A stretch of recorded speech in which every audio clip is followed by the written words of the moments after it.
Sandali lang ha, kokontakin natin si Ka Arnel Panganiban. Ito daw ay may kaugnayan, ito po ay may kaugnayan sa sinasabing, oo, yung Pinoy Gumising Ka movement na si Mr. Perto Cruz. Itong proyektong Subic Clark Railway Project ay anti-development daw ayon kay Mr. Perto Cruz na chairman ho ng Pinoy Gumising Ka Movement. Tignan nga natin kung matatalamitan natin yung ating dating kasamang si Ka Arnel Panganiban. Tingnan nga natin at humingi tayo ng detalye patungkol sa istoryang ito at paano nilang tututulan ito. Tingnan nga natin kung makakokontak natin si Ka Arnel Panganiban. Hello, Gary. Ay, magandang umaga, Ka Arnel Panganiban. Magandang umaga, Gary. Good morning. Okay, kami ay napatawag sa iyo bilang ikaw ang tagapagsalita ng Pinoy Gumising Ka Movement na pinangungunahan ng chairman na si Perto Cruz. Pakibigyan mo ka kami ng background kasi lumabas sa ilang lokal na himpilan ng dyaryo na parang sinasabi dito sa proyekto ng Build, kung di ako nagkakamali, itong Subic Clark Railway Project ay nasabi umano ni Mr. Perto Cruz na anti-development. Paano nangyari ito, Ka Arnel?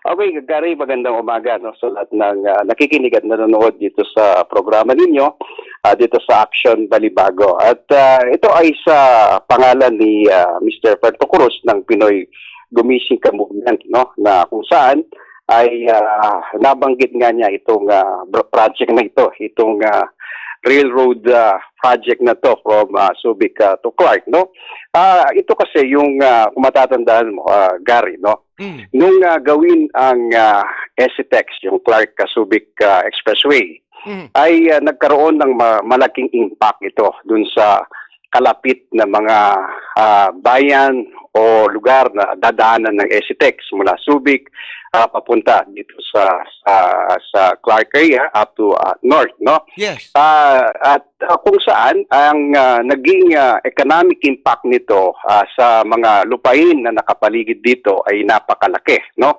na kung saan ay pumasok yung mga malalaking investors, na sa gilid nito ng Subic Clark Tarlac Expressway, at naging maganda ang positibong dala nito, at nakita natin yung development within that area. Nagkaroon ng maraming mga proyekto, sa dadaanan nito, at nakita natin yung positibo at napakaganda. Ngayon, Gary, na-establish na yung development within that area dahil sa pagkagawa ng SCTEX at naka-in-place na. May mga nakatayo na at yung iba ay kasulukuyan ginagawa dahil sa mga pumasok na mga negosyo, At ngayon, biglang magkakaroon ng isang panibagong proyekto na kung saan ay dadaanin niya yung mga lugar na mayroon ng kasalukuyang development, Gary.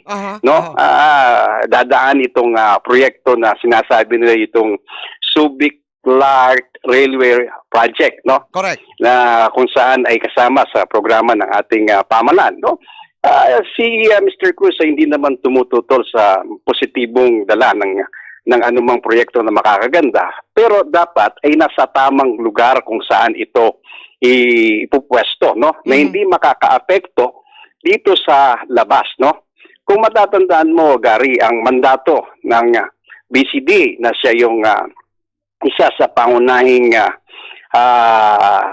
sa nagpapatupad ng proyekto na ito, ang mandato kasi nito, Gary, kung matatandaan mo, ay isang mga former military bases o reservation na iniwanan ng mga Amerikano at yung pang ibang military bases na ito ay gawing kapaki-pakinabang, within that area, yun ang mandate nila.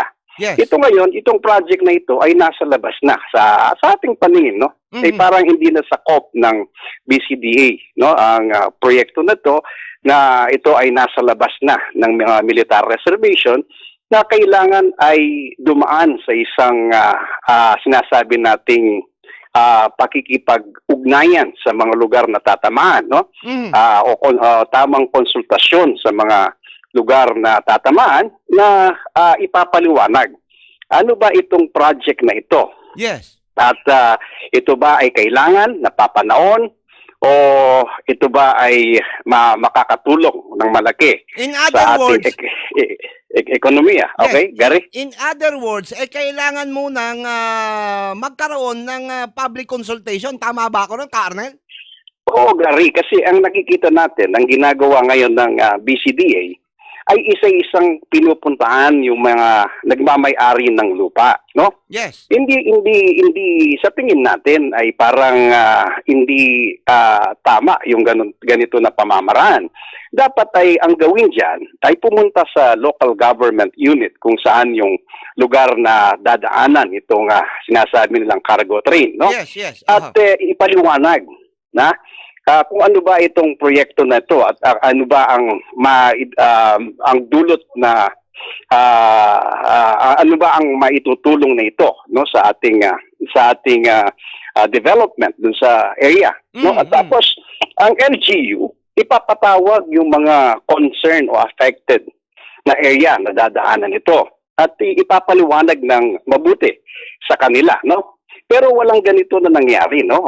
Wala tayong nakitang ganito na pakikipag-ugnayan sa mismong mga lugar na tatamaan. Saan na nga dito yung lugar na napakalaking development na, no? At ilang libong manggagana ang nasa lugar ay bigla mong sisirahin ngayon, no? Papasok ka, parang masisira yung nakatayo ng mga proyekto doon sa lugar, no?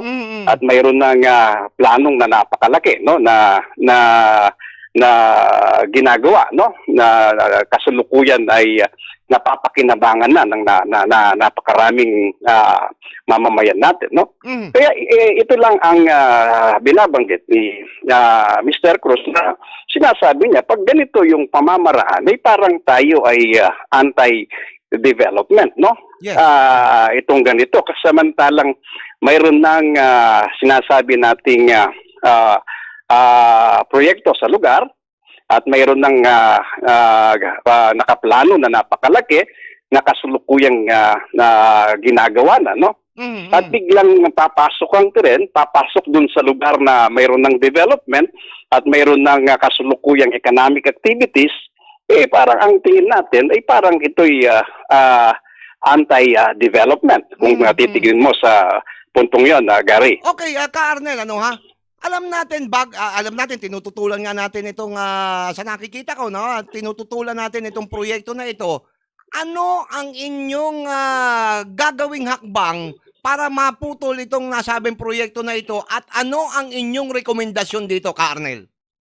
Okay, ang sa ayon kay Mr. Cruz ay itong problema na ito, itong issue na ito ay dadalhin sa kataas-taasan, no? O, kung kailangan ito ay dalhin sa Kongreso at Senado para matignan itong project na ito.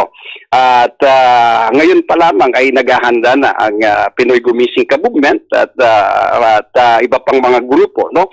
Kamakailan lang noong Sabado ay dumating dito yung mga ibang apektadong tao na kung saan ay sila ay pinuntaan, no, ng itong BCDA na isa-isa at sila ay di sumasang-ayon, no, at nakikisa sila doon sa magiging posisyon ng Pinoy Gumising ka Movement sa kung saan ay kanilang tututulan itong proyekto na ito kung ito ay nakikita nila na hindi naaayon at hindi nakaakma sa tamang lugar kung saan dapat ilagay itong nabanggit na daanan ng cargo train to na mula Subic hanggang Clark, Gary. Okay, Ka-Arnel, pakibanggit nga itong pagtungtong ng Clark. Ang tatamaang mga lupa dito, kung di ako dinadaya ng aking memorya, pakitama mo ko kung mali, itong barangay Margot, yung portion ng Margot, Anunas, Barangay Kuwayan, at itong kasunod niyan, Porac na. Tama ba ako ron, Ka-Arnel? Oo, Agari, kung titignan mo mula dito sa Subic, no, dadaanan niya yung area ng Bataan, no? Kung Correct, saan ito nga mangroves na tatamaan diyan ay isa sa isang napakalaking issue na dapat iresolbahin, no? Yes. At pangalawa, yung dadaanan niya sa area ng Pampanga na sa tabi mismo ng Subic Clark Expressway Mm. ay mayroon ng napakalaking investment na nang nandyan, no? Marami ng mga investors within that area, no? Mm. Nandyan na ang Ayala, nandyan na ang Robinson, nandyan na ang Victoria, no? Na nakaposisyon na at ongoing na yung kanilang constructions, no? And yet ito ay dadaanan mo ng isang cargo train, no? Na mula Subic papunta ng Clark. Ang tanong ay kailangan ba sa panahon na ito ang isang ganitong klaseng cargo train, no? Mula Subic hanggang Clark. Samantalang ang proximity lamang nito ng Clark Subic ay napakalapit lamang, no? At wala pang tayong nakikitang problema na kung saan yung mga cargo trucks ay pwedeng makatakbo na walang hassle mula Subic to Clark, vice versa, no? And yet ito ay isang napakalaking proyekto na ninutang sa China government, no? Yes. Na nagkakahalaga ng 50 billion pesos, no? Ito ay utang, no? Kung matatandaan ninyo, Gary, ang utang na ng Pilipinas ay umaabot ng 10.99 trillion, no? Ang utang natin, yung sinisilang na bata ngayon ay may utang na kaagad, no? Ganito, ang ano lang natin dito ay isang panibagong utang na kung saan ay gagamitin sa pagpapagawa nitong cargo train. Baka ito ay isang proyekto na kulang sa pag-aaral, na masusing pag-aaral, yung tinatawag nating feasibility studies, no? Yes. O baka ito ay dumaan lang sa table studies na kung saan ay sila-sila lang at ipinapalabas kung anong magiging magandang epekto nito, no? Ito ay baka tayo ay nangutang ng 50 billion. Eh pagdating ng araw ay isa itong white elephant, no? Isang proyektong walang silbi at binabayaran ng mamamayan, no? Bawat mamamayan na itong project na ito. Marami ng proyektong in other words, hindi magiging white elephant lang yan. white elephant. Correct. Matatandaan mo, ang dami ng mga multi-billion project na binayaran natin na hindi natin pinakakinabangan na Gary. Kagaya ng Expo Pilipino. Correct. Ilang bilyon ang inutang dyan. Hindi napakinabangan ng Gary. Ay, Karnel, pasensya na. Medyo na nagkaroon ng konting interruption sa ating signal. Ano ha? Karnel, tuloy mo yung sinasabi mo. Itong naputol tayo doon sa sinasabing magiging baka maging white elephant lang yung nasabing proyekto na yan. Go ahead, Karnel. Yun na ang inaano natin sa tingin natin, baka ito ay maging isang white elephant. Pag sinabi natin kasing white elephant ang isang project, proyektong itinayo na hindi nagagamit at hindi napapakinabangan, no? Ganito yung tawag diyan, no? Ay white elephant. Kung matatandaan mo, ang daming mga proyekto na inutang ng gobyerno na binayaran natin na hindi napakinabangan, kagaya ng Expo Pilipino, no? Sa ilang bilyon na ginastos yan. At yung kabago-bago lamang, nakikita natin ilang bilyon ang ginastos din sa New Clark City, no? Yes. Ito, panibagong ano naman, no? Na isang proyekto, isang cargo train, no? Na ano ang itatransport mo from Subic to Clark, no? Vice versa. Di ba? Ano ba ang mayroon na dadalhin dito sa Subic, dadalhin sa Clark, no? Tapos kung Subic to Clark yan, tapos ang market mo ay Manila. O from Manila, anong gagawin mo? Bakit hindi mo na lang gamitin yung seaside o yung dagat from Subic papunta diyan sa Manila? Doon mo i-ferry yung mga anumang bagay na kailangan ay dalhin mo, no? Yung produkto mo niyan o ano pa man yan. Pero yung, I think, sa tingin ko, bilang isang layman, no? Ay hindi ito na aayon at isang gastos na napakalaki na babayaran ni Juan de la Cruz pagdating ng araw, Gary. Okay, may nakita ko napansin ko lang, kasi nagagawi ako dyan sa area ninyo, dyan sa may sakop ng Porac, kung di ako nagkakamali.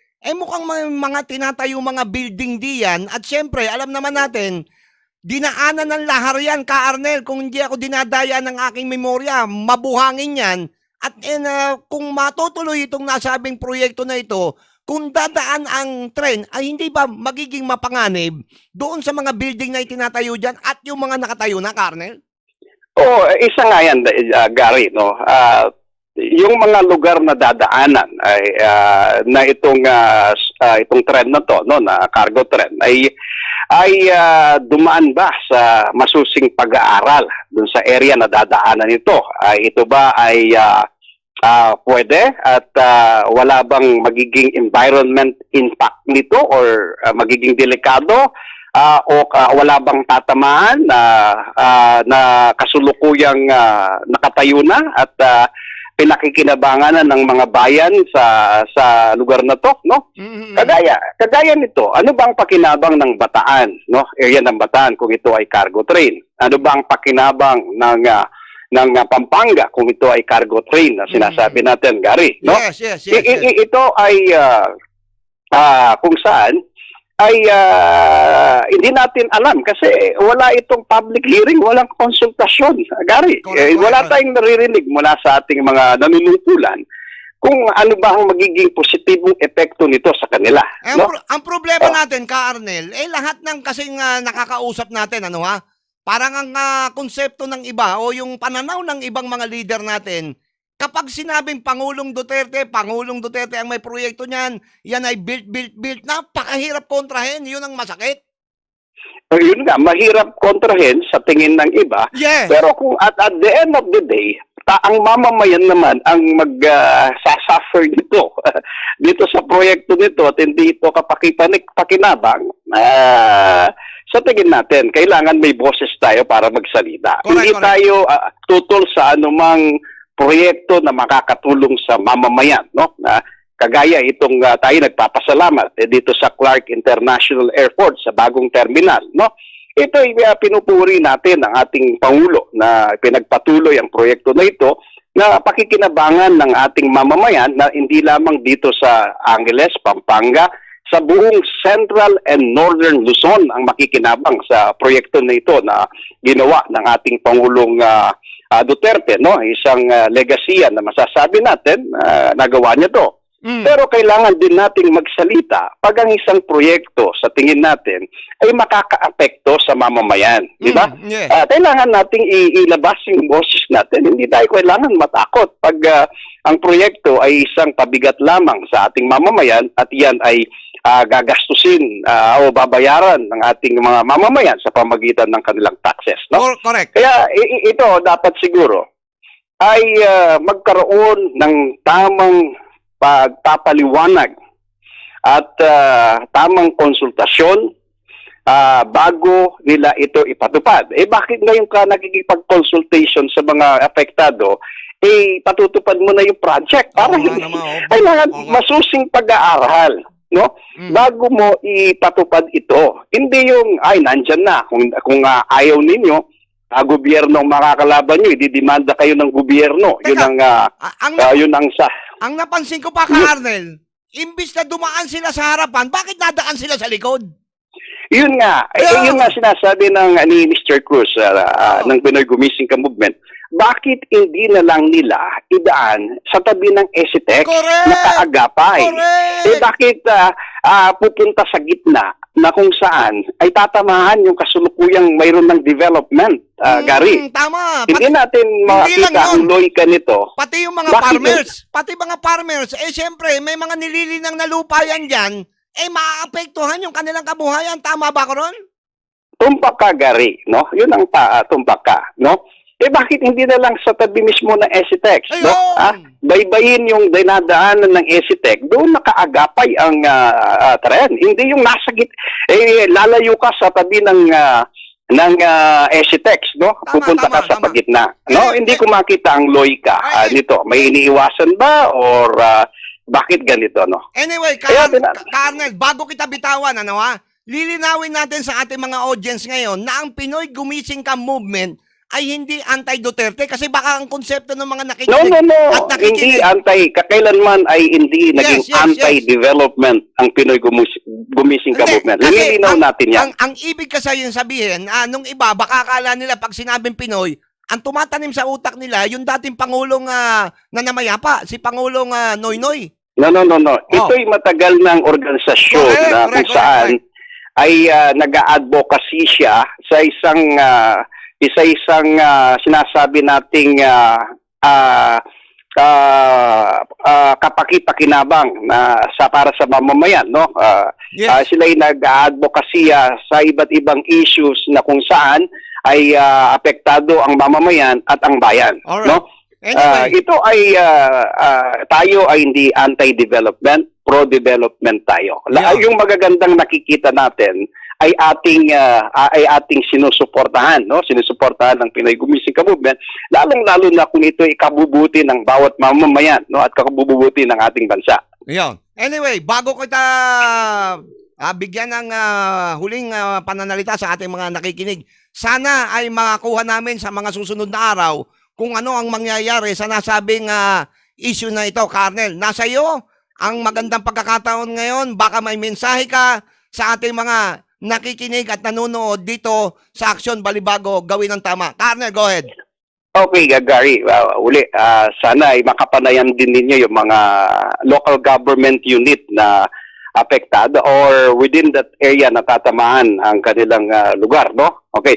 Muli, Gary, tayo nagpapasalamat sa binigay mong oras, no? Sa pangalan ni Mr. Perto Cruz ay pinapaabot namin ang isang napagandang umaga sa lahat. Maraming salamat, Gary. Maraming salamat. Mabuhay po kayo.